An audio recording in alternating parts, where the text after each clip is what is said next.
If I have seen further, it is by standing on the shoulders of giants. I do not know what I may appear to the world, but to myself I seem to have been only like a boy playing on the seashore, and diverting myself in now and then finding a smoother pebble or a prettier shell than ordinary, whilst the great ocean of truth lay all undiscovered before me. I can calculate the motion of heavenly bodies but not the madness of people. Nature is pleased with simplicity. And nature is no dummy. What we know is a drop, what we don't know is an ocean. Tact is the knack of making a point without making an enemy. Gravity explains the motions of the planets, but it cannot explain who sets the planets in motion. Truth is ever to be found in the simplicity, and not in the multiplicity and confusion of things. No great discovery was ever made without a bold guess. This most beautiful system of the sun, planets and comets, could only proceed from the counsel and dominion of an intelligent and powerful being. This being governs all things, not as the soul of the world, but as Lord over all, and on account of his dominion he is wont to be called Lord God Pantocrator or universal ruler. A man may imagine things that are false, but he can only understand things that are true.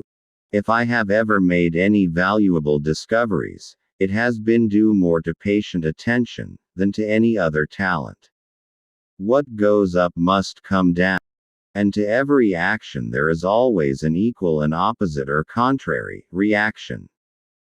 He who thinks half-heartedly will not believe in God, but he who really thinks has to believe in God.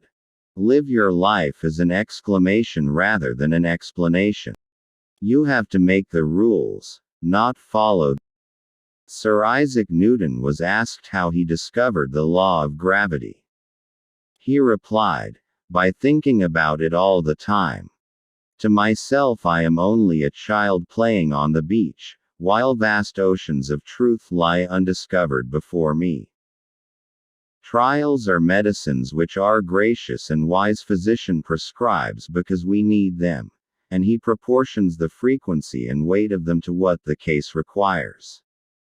Let us trust his skill and thank him for his prescription. How came the bodies of animals to be contrived with so much art, and for what ends were their several parts? Was the eye contrived without skill in optics, and the ear without knowledge of sounds? And these things being rightly dispatched, does it not appear from phenomena that there is a being incorporeal, living, intelligent?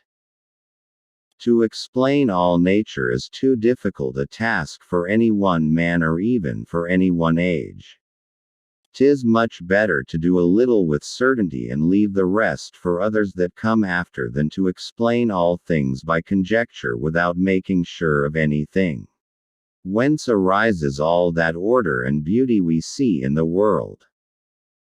Plato is my friend, Aristotle is my friend, but my greatest friend is truth.